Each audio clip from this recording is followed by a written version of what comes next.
아내들아 이와 같이 자기 남편에게 순종하라. 이는 혹 말씀을 순종하지 않는 자라도 말로 말미암지 않고 그 아내의 행실로 말미암아 구원을 받게 하려 함이니. 너희는 두려워하며 정결한 행실을 보리라.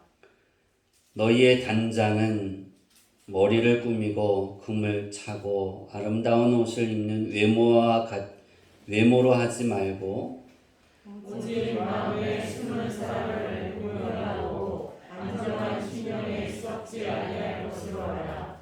이는 하나님 앞에 값진 것이니라. 전에 하나님께 소망을 두었던 거룩한 부녀들도 이와 같이 자기 남편에게 순종함으로 자기를 단장하였나니. 사라가 아브라함을 주라 칭하여 순종한 것 같이 너희는 선을 행하고 아무 두려운 일에도 놀라지 아니하면 그의 딸이 된 것이니라. 같이 있습니다. 남편들아 이와 같이 지식을 따라 너희 아내와 동거하고 그를 더 연약한 그릇이요 또 생명의 은혜를 함께 이어받을 자로 알아 귀히 여기라. 이는 너희 기도가 막히지 아니하게 하려 함이니라. 아멘. 할렐루야. 아멘. 오늘 말씀의 제목은 관계 설정입니다. 내가 사람들을 만날 때 그 사람을 어떤 관계를 설정하느냐에 따라서 그 사람이 좋아지고 그 사람이 가까이 하기 어려운 사람이 될 수 있습니다. 가장 중요한 건 내가 어떤 관계를 유지하고 어떤 관계의 삶을 살 거냐예요. 우리가 예수님을 영접해서 우리의 삶 가운데 예수님과의 관계 설정, 그 설정도 똑같죠? 우리가 예수님을 그냥 하나님의 아들로만 알고 있느냐? 내 안에 모셔들여서 나의 주님으로 삼느냐? 이 관계가 굉장히 중요한 거예요. 그래서 사람이 이 세상에 태어나서 관계를 성공하면 그 사람의 인생은 성공한 사람입니다. 그런데 관계가 좋지 않으면 어떤 일에서든지 어그러질 수 있어요.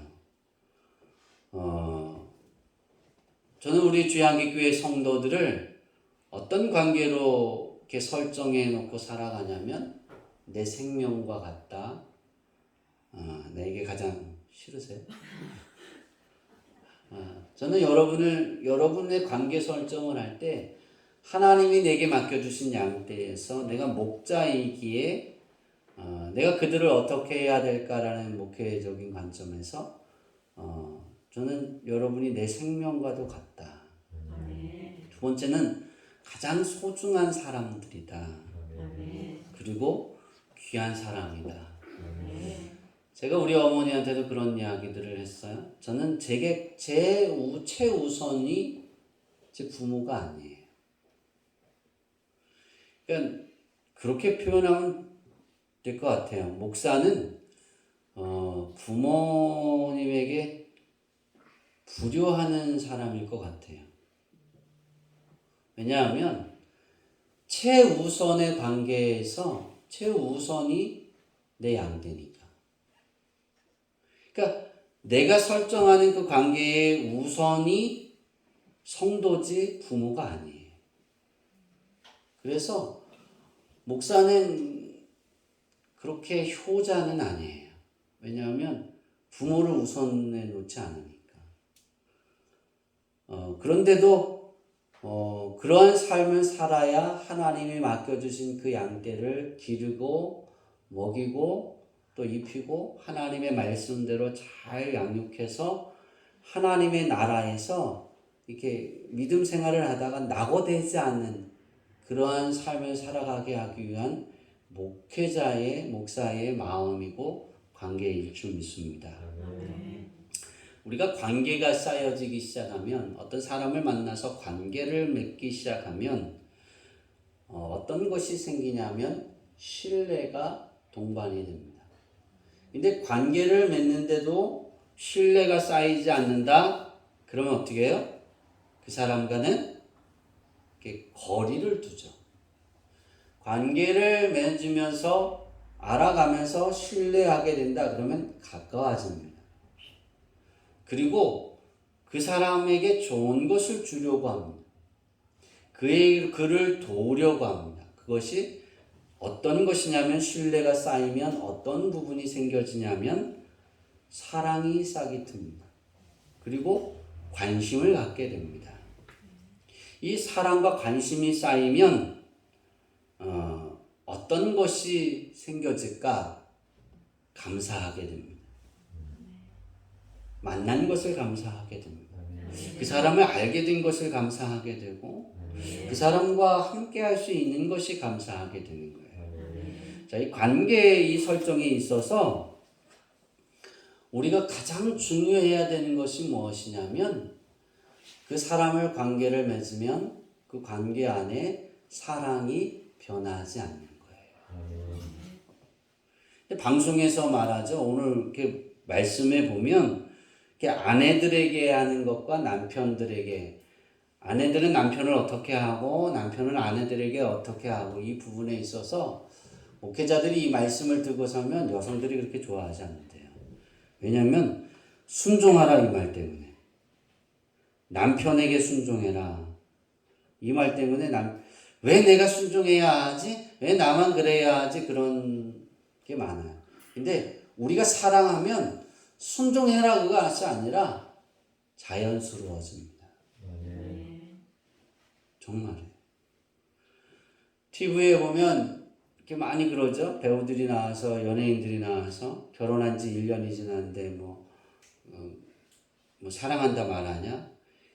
사랑이 뭐 1년을 못 넘는다? 왜 그럼 어떻게 사느냐? 그냥 사는 거다. 저는 그건 잘못됐다라고 봐요. 그건 사랑이 아니에요. 사랑은 변하지 않는 거예요. 정말이에요. 내가 누구를 사랑한다. 그럼 그 사랑은 변하지 않아요. 우리 강성길 권사님이, 어머니가 강성길 권사님 사랑하잖아요. 그죠? 아버지도 되게 사랑하더라고요. 그런데 그 사랑이 변해야 안 변해요? 권사님이 잘못해도 변해야 안 변해요? 1년에 전화 몇 번 드려요? 아, 미안해요.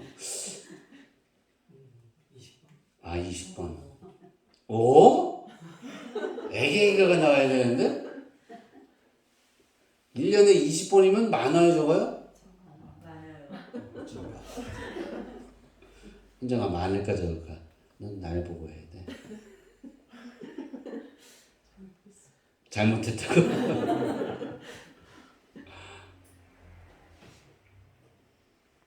그래도 일주일에 한 번은 해야죠. 그럼 몇 번이에요? 52번이잖아요. 싫으세요? 자, 20분밖에 전화를 안 해요. 엄마한테 해요? 아빠한테 해요? 거의요. 아빠한테는 1년에? 5.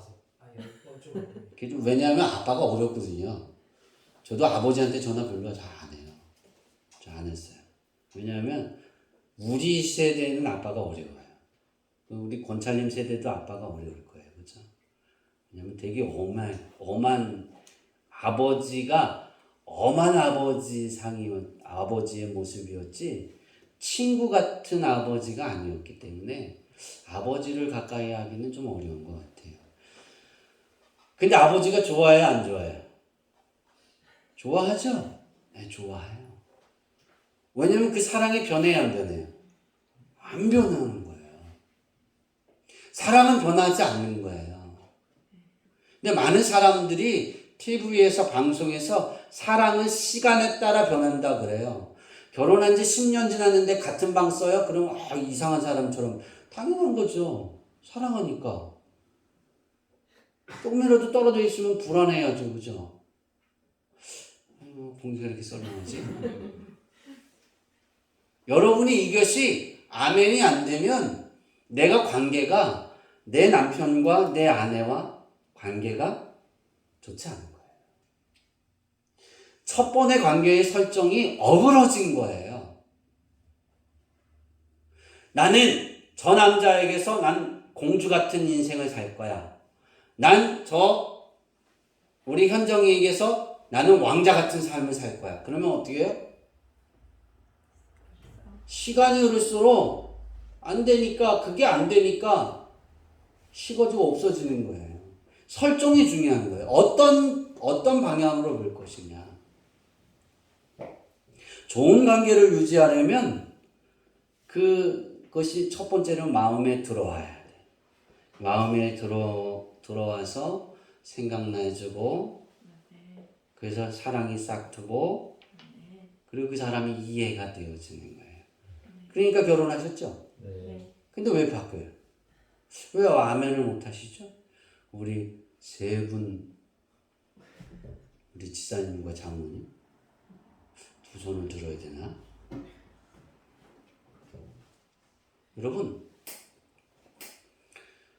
우리는 누군가보다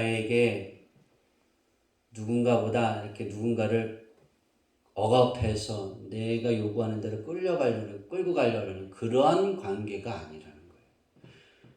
부부는 그런 관계가 되어지면 안 돼요. 자녀도 그런 관계로 설정하면 안 돼요. 중요한 건 내가 내 마음에 들어와서 사랑이 싹트면 그 사람이 이해가 되어지잖아요. 그리고 돕는 자가 되어지고 지지자가 되어지는 거예요. 그리고 그 사람을 위해 기도하게 되고 좋은 것을 주고 싶죠. 그죠? 그쵸? 현정아, 나한테 좋은 거 주고 싶지, 그지? 그렇잖아. 얘가 나를 좋아하잖아요. 왜 이렇게 싫어하시지? 사랑하면 먹다 남은 거 줘요? 좋은 거 줘요? 예, 좋은 거 주려고 합니다. 우리 선교회한테 남한테 얻어 입은 옷을 찢어진 옷을 갖다 줘요? 맨날 새 옷 입혀줘요? 사서 입혀주죠. 그죠? 왜 그럴까요? 사랑하니까 그 관계가. 근데 왜 그게 부부 사이는 안 될까요? 왜 그건 당연한 것이라고, 자녀에게 하는 건 당연한 것이라고 그러고 아내가 남편에게 못하고 남편이 아내에게 그걸 못할까요? 그건 내가 관계를 맺어갈 때 시작의 설정이 잘못했기 때문이에요. 우리가 좋은 관계를 유지하려면 두 가지를 우리의 생각과 마음에서 지워야 돼요. 그것이 뭐냐면 상대방을 통해서, 상대편을 통해, 남편은 아내를, 아내는 남편을, 자식이 부모를, 부모가 자식을, 또 교회 안에서, 주양기 교회 안에서 하나의 지체가 되어진, 한 몸이 된 그 지체들 가운데 이 두 가지가 없어져야 되는데요. 첫 번째는 따라해 볼까요? 화풀이 대상을 삼지 마라. 화풀이 대상을 삼지 마라. 네, 아내에게, 남편에게, 자식들에게, 부모에게 화풀이 대상이 되면 안 돼요. 자기가 편해지려고 마음대로 대해서도 안 돼요. 그렇죠? 제가 고성, 저 속초인 줄 알았더니 자랑교회가 고성에 있더라고요. 지방에 몇 년을 같이 있었는데 그걸 몰랐어요. 고성을 갔다 왔는데 대성이가 얼마나 저에게 좋아하는지 몰라요. 그래서 부고포를 갖다 줬더니 핥아주더라고요. 막 꼬리를 치면서. 부권사님은 별로 이렇게 나를 반갑게 안 만졌는데 대성이는 보자마자 뭐예요? 막 쫓아오더라고. 제가 그래서 그런 생각을 했어요. 엄마한테 얼마나 화풀이 대상이 됐으면 나를 보자마자 이렇게 좋아했을까.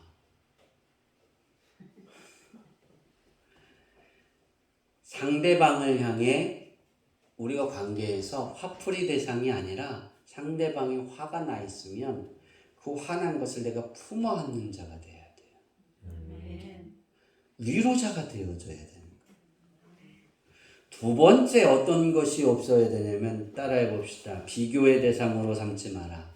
비교의 대상으로 삼지 마라.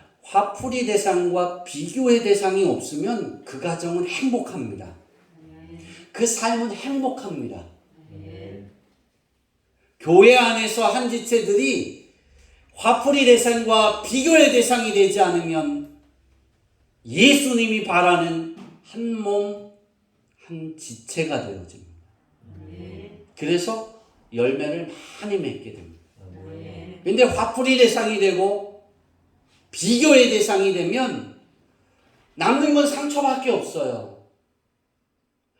아무리 뭔가 일을 하는 것 같은데 남는 게 없어요. 평화가 없어요. 냉랭한 거예요. 우리 안에 가장 중요한 건 관계를 맺어갈 때 이 두 가지가 없어야 돼요. 여러분이 하나님과 관계를 맺을 때 이 두 마음이 있어요, 없어요? 없어요. 왜 없어요? 왜 없죠? 우리는 하나님을 넘어설 수가 없잖아요. 그렇죠? 하나님이 내게 주시는 분이지 내가 하나님께 뭔가를 드리는 사람이 아니잖아요. 줄 수 있는 게 없잖아요. 우리는 하나님께. 있어요? 이 온 우주 만물이 다 누구 거예요? 하나님 거잖아요. 그 하나님 거를 여러분에게 허락해 주셔서 물도 마시고 돈도 벌고 집에서 잠도 자고 그러는 거예요. 하나님이 한 번이라도 허락하지 않으면 여러분 그거 아세요? 공중에 나는 새 한 마리도 떨어져서 죽지 않아요. 하나님이 허락하지 않으면. 우리도 똑같은 거예요. 하나님의 화풀이 대상이다 그러면 벌 받을까봐 두려워서 못하죠, 그죠? 그런 거예요. 하나님을 여러분 다른 신하고 비교해요? 왜요? 왜 안 할까요? 절대적이니까. 하나님 외에 다른 신은 없으니까. 다 죽은 거잖아요. 베드로가 말하는 베드로전서 후서에 예수님을 만나서 예수님과 함께 했고 그리고 예수님의 죽음을 보고 부활하신 예수님을 또 만나고 그죠? 그랬던 베드로가 쓴 게 뭐냐면 산소망을 가지라는 거예요. 그러니까 너희 안에 산소망 대신 예수님을 바라보고 믿음으로 오늘 아내들은 남편에게 순종하고 남편들은 아내들에게 순종하고 귀히 여기라는 거예요.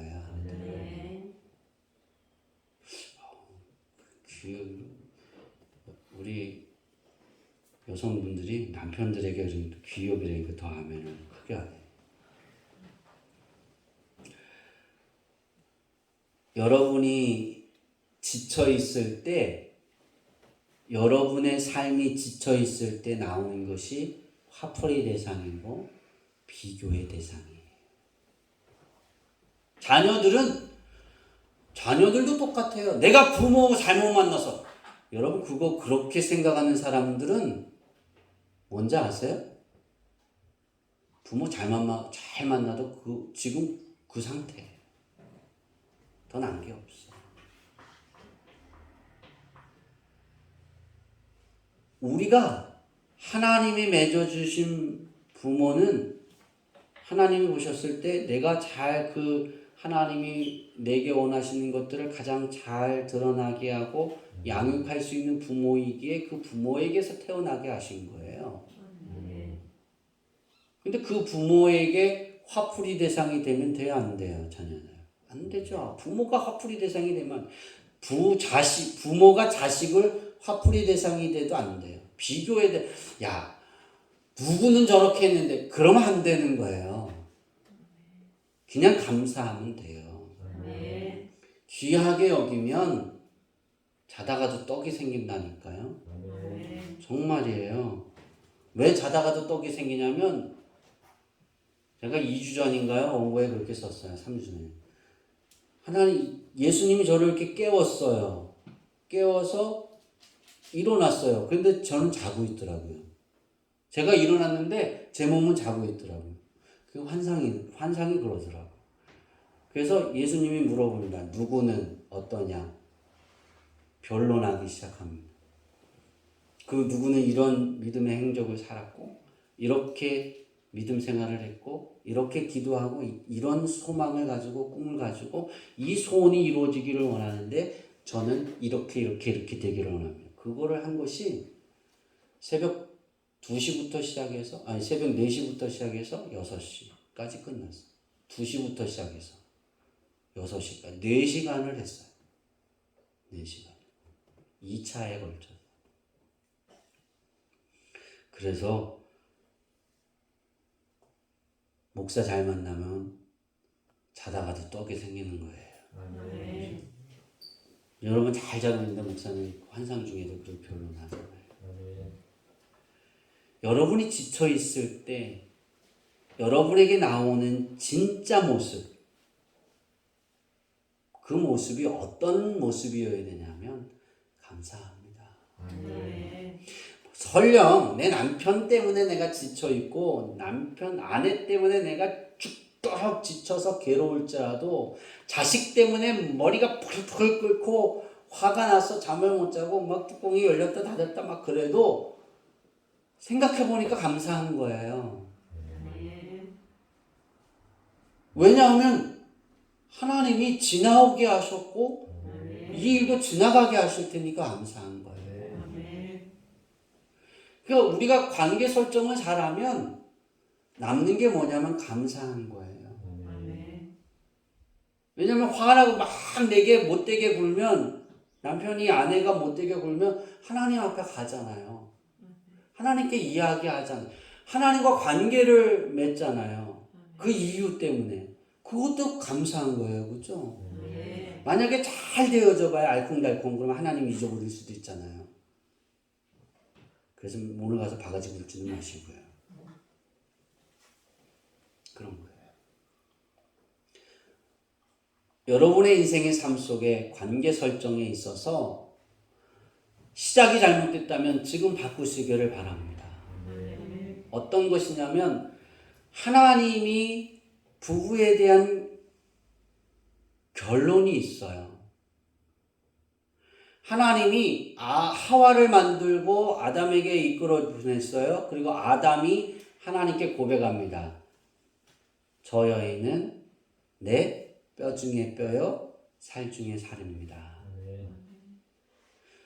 하나님의 결혼관념은 부부의 관점은 바로 이거예요. 한 몸이 되라는 거예요. 한 몸이 됐는데 내가 아프면 남편이 아프잖아요. 아내가 아프잖아요. 그러면 내가 아픈 것 때문에 화를 내고 막 비교 대상이 아니라 기도하게 되잖아요. 남편이나 아내의 그 말들 행동 때문에 자녀들이면 자녀들 때문에 부모면 부모 때문에 그게 돼야져야 되는 거예요. 왜? 하나님은 돕는 자로 보냈거든요. 아내는 잘 들으세요. 여성들은 하나님이 돕는 배필이에요. 남편을 돕는 배필이에요. 그래서 남편을 잘 돕는 배필은 가정이 화목해져요. 돕는 배필. 그러면 남편을 뭘까? 남편도 그 아내를 사랑하고 보호하는 거예요. 지키는 거예요. 어떻게 지켜야? 잘 지켜야 되겠죠. 외부에서 어려운 환경에서 지켜내게 하는 거예요. 내 아내에게 내 아내의 얼굴에 근심이 내 아내의 눈에 슬픔의 눈물이 흐르지 않도록 지켜내는 거예요. 이것이 하나님이 원하는 가정이에요. 우리가 그걸 알고 서로의 관계를 재설정해 가고 그렇게 될 때 하나님이 그 가정을 축복하시고 하나님이 회복시켜 주신다는 거예요. 신앙의 회복은 어디서 되는 거냐? 이제 요번 주부터 저의 설교의 본점은 신앙의 회복이에요. 신앙의 회복은 관계 회복인데 가장 중요한 건 하나님과의 우리의 삶의 관계는 이루어져 가고 있는데 내가 가정 안에서 내 아내에서 내 부모와 내 자식과 모든 형제의 삶 속에서 성도들과의 관계에서 어떤 관계의 설정으로 이루어가느냐. 제가 왜 오늘 본문의 말씀을 정했냐면 베드로전서는 그렇게 표현할까요? 네로 황제가 64년 7월 19일 날 불을 질렀어요. 로마 시내에다가. 그리고 블로리아 노래 불렀잖아요. 그죠? 그리고 다 탔으니까, 로마 시내가 다 탔으니까 그 원성이 막 높아지니까 그걸 어디에다 돌렸어요? 기독교인에게 돌렸어요. 그래서 그 화풀이 대상이 돼서 로마 원형 경기장에다가 뭐 사자도 놓고 뭐 해갖고 우리 잘 그런 영화 많이 봤잖아요. 기독교인들을 거기서 죽입니다. 그죠? 그리고 로마 시민들이 환호합니다. 이 핍박이 있기 전에 네로가 로마 시내에 불을 지르기 전에 이미 기독교인들을 핍박하기 싫었어요. 왜냐하면 네로는 너무나 싫은 거예요. 누가? 기독교인들이. 눈에 가시예요. 자기 마음대로 못 되는 거예요. 로마 안에 있는 기독교인들이 너무 많은 부자가 되고 힘이 있고 권력이 있으니까 자기 마음대로 못하는 거 어떻게 하면 죽일까 그런 생각을 하고 있었어요. 그래서 핍박을 하기 시작했어요. 이 핍박의 최고점에 오기 전에 핍박을 어떻게 이겨나갈 것이냐의 메시지가 베드로 전후서예요. 정말이에요. 고난을 어떻게 이길 것이냐. 3장에 고난을 어떻게 이길 것이냐. 산소망 되신 예수님을 바라보고 그것을 부활의 꿈을 꾸고 그 믿음을 가지고 살아가고 이해가 되는데 아내는 남편을, 남편은 아내를 이렇게 여겨라는 메시지를 통해서 어떻게 해야 되는 걸까? 무엇을 원하는 걸까? 관계가 고난이 임하기 전에 행복해지면, 서로 돕는 자가 되어지면, 서로가 서로의 지지자가 되어주면, 서로가 귀해서 아파하면 같이 아파하고, 그걸 기도할 줄 알고, 그리고 하나님께 나아가고 서로에게 위로자가 되어주고, 용기를 북돋아주면 그 고난을 쉽게 넘어갈 거라는 거예요. 바울이 오늘 본문에서 3장 전체에서 이야기하는 게 그거예요. 너희가 고난이 임할 때 첫 번째는 순종하는 자세, 그것을 취하고, 두 번째는 정결한 삶과 온유하고 안정된 삶을 가지면 너희가 그 고난을 이겨나갈 수 있다는 거예요. 오늘 1절에 보니까 아내들아 이와 같이 자기 남편에게 순종하라. 이는 혹 말씀을 순종하지 않는 자라 또 이로 말미암아 그가 그 아내의 행실로 말미암아 구원을 받게 하라. 그러니까 왜 순종을 해야 되느냐? 믿지 않는 남편하고 왜냐하면 여성들이 복음을 많이 믿었어요. 로마 시민에도. 남자들은 그렇게 예수를 영접하지 않았어요. 그러니까 여성들이 믿지 않는 남편에게 갔어요. 왜 순종해야 될까? 그들이 그 여인의 믿음을 보고 행실을 보고 예수님을 영접해서 하나님의 자녀가 되게 하기 위해서요. 우리가 왜 순종해야 할까? 왜 순종하는 삶을 살아야 될까? 이유는 하나님의 영광을 위해서. 자, 가정 안에서 똑같습니다. 남편과 아내가 다 예수를 믿는다고 칩시다. 다 믿으시니까 우리 교회 성도들 지금 믿어요. 그러면 왜 아내는 남편에게 순종해야 될까? 우리는 순종하라면 한국 사람들은 그러죠. 왜 내가 순종해야 돼요? 나도 이런 사람인데. 베드로가 이 편지를 쓸 때 여성들이 위치가 어디였냐면 우리나라 80년대, 70년대보다 더하다고 생각할까요? 여성의 지위가 더했어요. 80년도에는 어땠는지 아세요? 제가 태어난 70년대에는 어땠는지 아세요? 여성이 아내가 밥을 지어 오잖아요. 남편하고 같이 밥을 먹을 수 있어요, 없어요? 없었어요. 남편 상은 따로 차려야 됐어요. 똑같이 나가서 일해도 똑같이 힘든데 남편은 방에 들어가서 누워있고 여성은 밥을 해서 지어서 그래야 됐어요.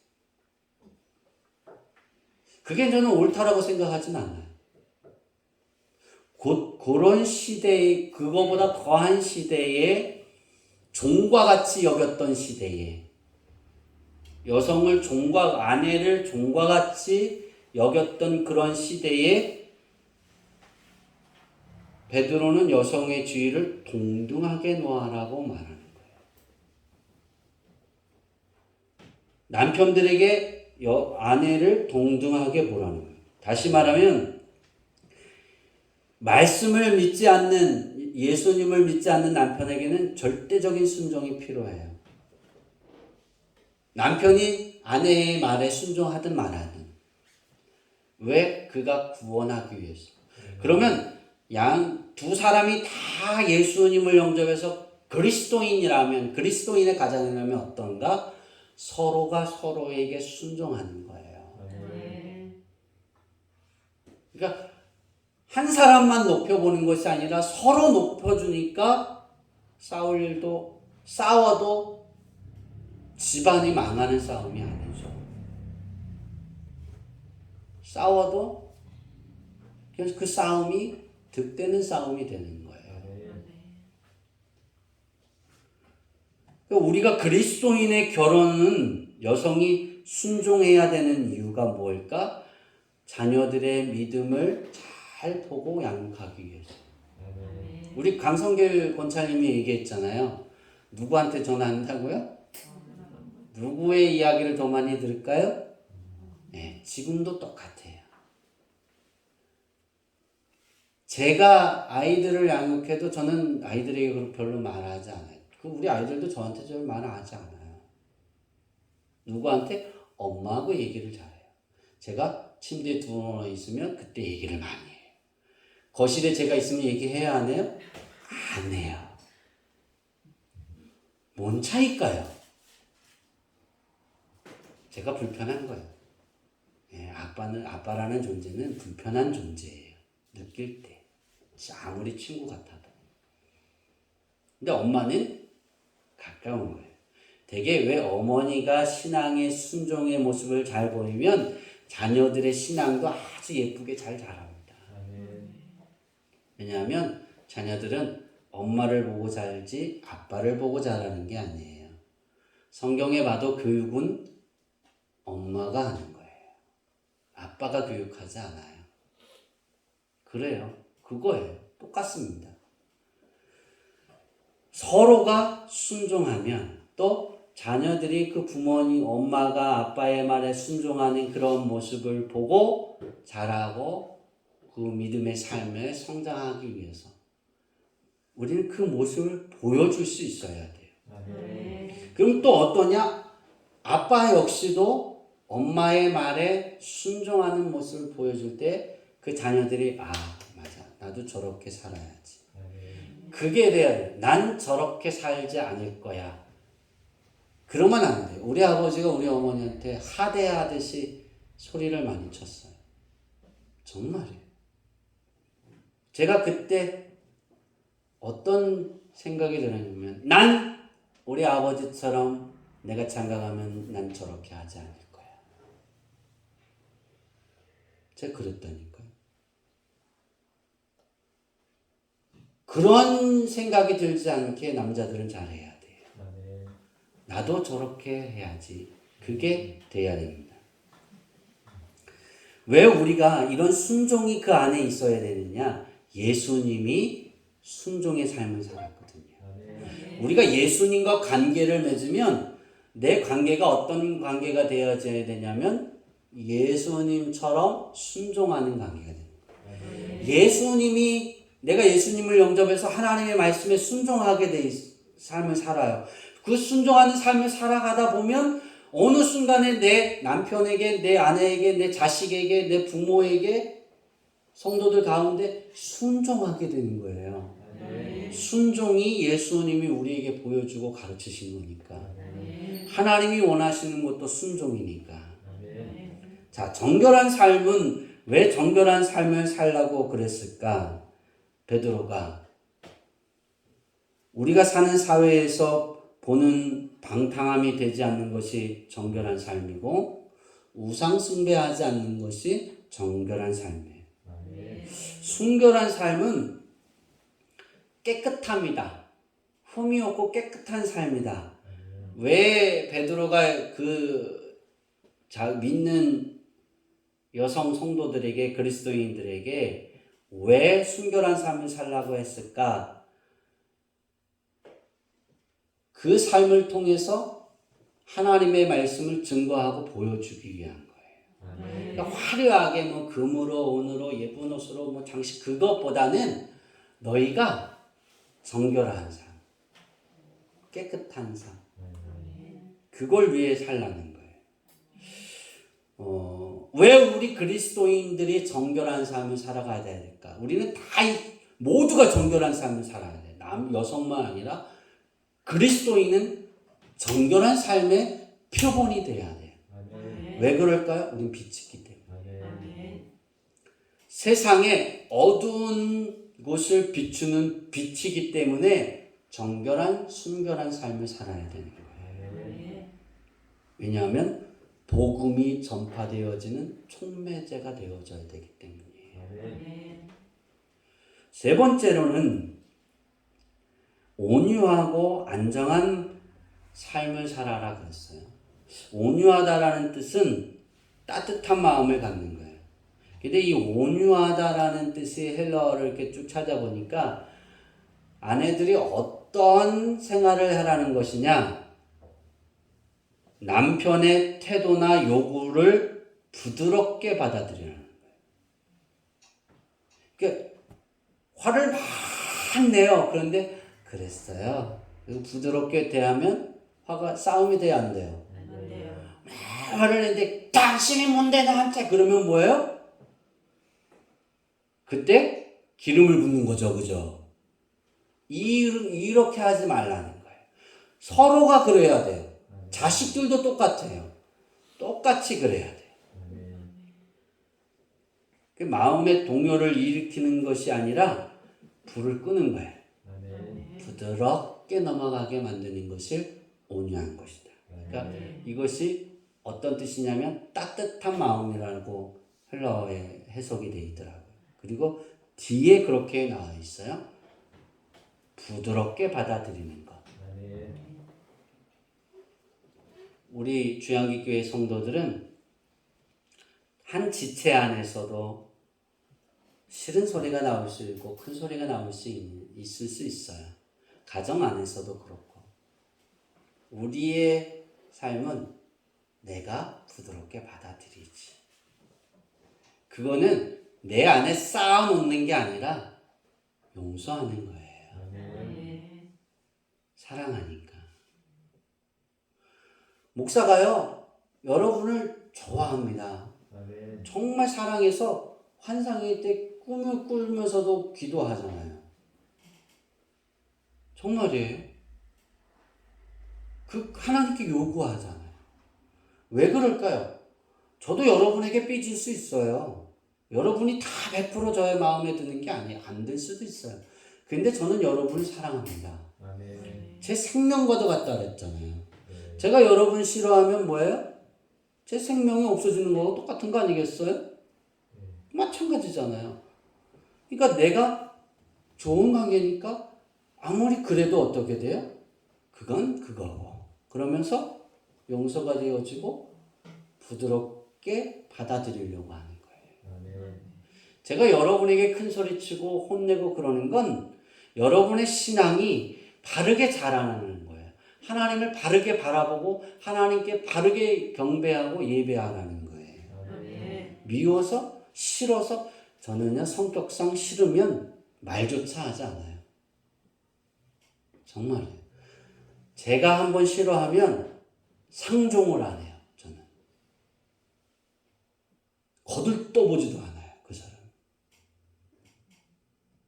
정말이에요.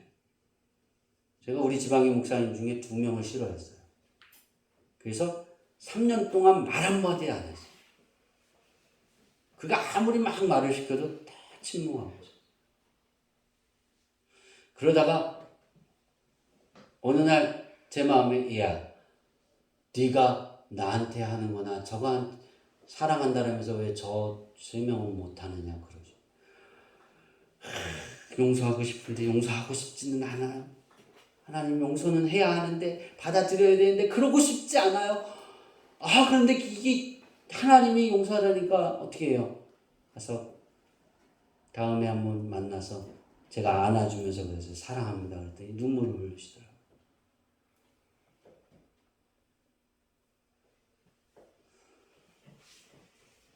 하나님이 요구해서 하는 건데 그때 깨달은 게 그거예요. 부드럽게 받아들이면 내 문제도 해결되고 아멘. 그 사람 문제도 해결되고 아멘. 다른 사람 문제들도 해결되더라. 아멘. 여러분 온유한 마음으로 아내를 대하고 남편을 대하고 자식들을 대하고 자식들이 부모님을 대할 수 있기를 바랍니다. 안정한 마음을 가져라 그랬어요. 안정한이 뭘까? 제가 이게 되게 그 의문이 많았어요. 그래서 원문도 찾아보고 다 찾아보니까 이거예요.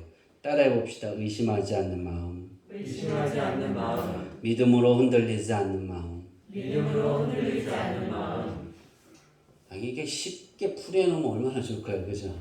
네. 안정화는 그냥 의심하지 않고, 그냥 내 남편을 의심하지 않고, 내 남편을 믿음으로 흔들리지 않고, 내 남편이 내게 뭐라 그래도 믿음으로 흔들리지 않는 그런 마음을 가지고 남편을 대하라. 그럼 하나님의 보시기에 값진 보물이다 그러잖아요.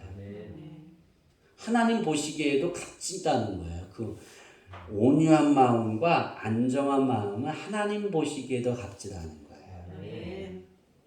값지다는 뜻은 인정하다는 거예요. 그래서 값지다는 것보다 하나님이 인정하시는 마음이라는 거예요. 온유함과 안정한 마음. 여러분에게 이것이 이루어졌으면 좋겠어요. 그럼 하나님이 그 안에서 춤을 추실 거예요.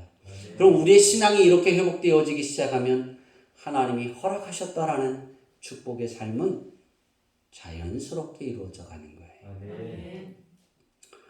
두 번째로 남편 된 자의 도리인데요. 첫 번째는 지식을 따라 아내와 동거하라 그랬어요. 지식은 무엇이냐면 하나님께서 의도하는 결혼 관계예요. 그러니까 지식이라는 해당하는 헬라어는 그노신이에요. 그노신.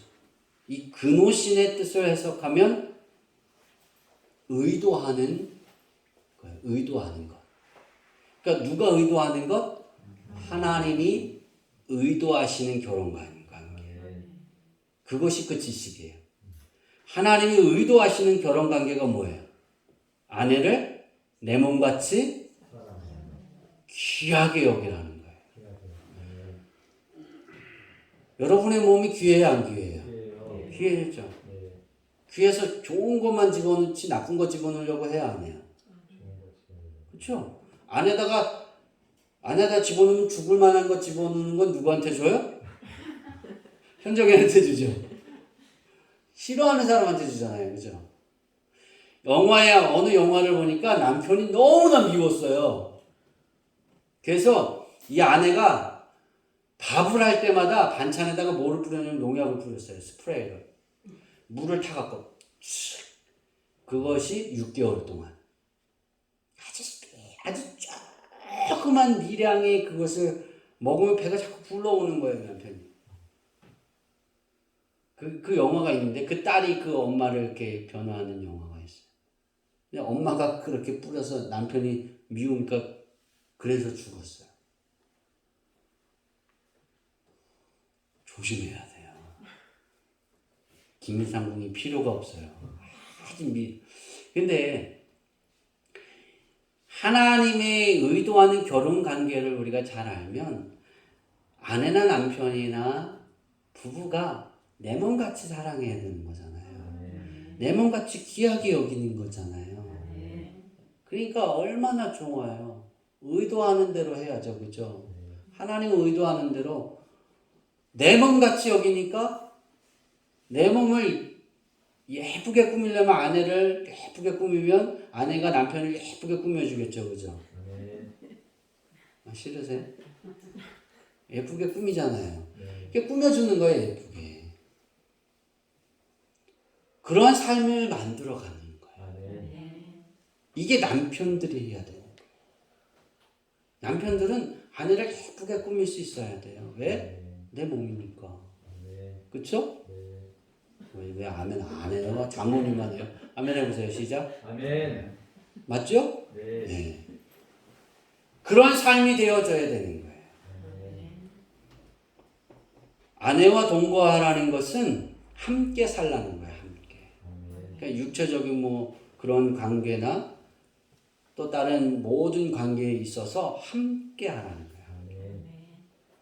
내가 원하는 것만 아니라 아내가 원하는 것까지 동일하게 함께 같이 할 수 있기를 바랍니다. 두 번째 남편들이 해야 될 일들이 뭐냐면 온유에 대한 생활, 온유하게 대하는 것. 아내를 온유하게 대하는 거예요. 그러니까 온유하다라는 건 아내들이 연약한 자인 것을 알고 내가 귀하게 여기고 지키기는 거예요. 따뜻한 마음을 가지고. 주일날 여성들을 대표기도 세우는 거 지금도 되게 이상하게 봅니다. 이거 우리 교회에서 외부 강사로 우리 지방의 목사님들이 몇 번 오셨을 때 우리 권사님들이 기도하고 지사님이 기도할 때가 있었어요. 그때 깜짝 놀라셨어요. 다들. 어떻게 그럴 수 있냐. 제가 그 이야기 했어요. 남자만 기도해야 하나님이 기뻐합니까? 남자나 여자나 똑같습니다. 다 대표할 수 있습니다. 목사님의 사모님은 가정의 대표자가 아닙니까? 대답을 못 하시더라고요. 자기가 잘못 생각했다 하더라고요. 연약한 줄 알고 내 몸같이 인식할 수 있기를 바랍니다. 세 번째, 귀하게 대할 겁니다. 귀하게 대해야 돼요. 소중하게.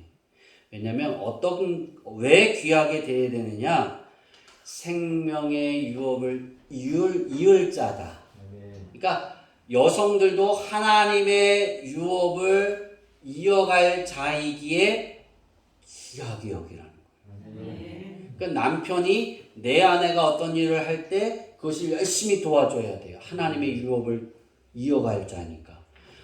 마찬가지로 아내도 남편을 일을 하는 걸 도와줘야 되겠지만 지지해주고 응원해야 되겠지만 똑같다는 거예요. 베드로는 똑같은 선상에서 보았어요.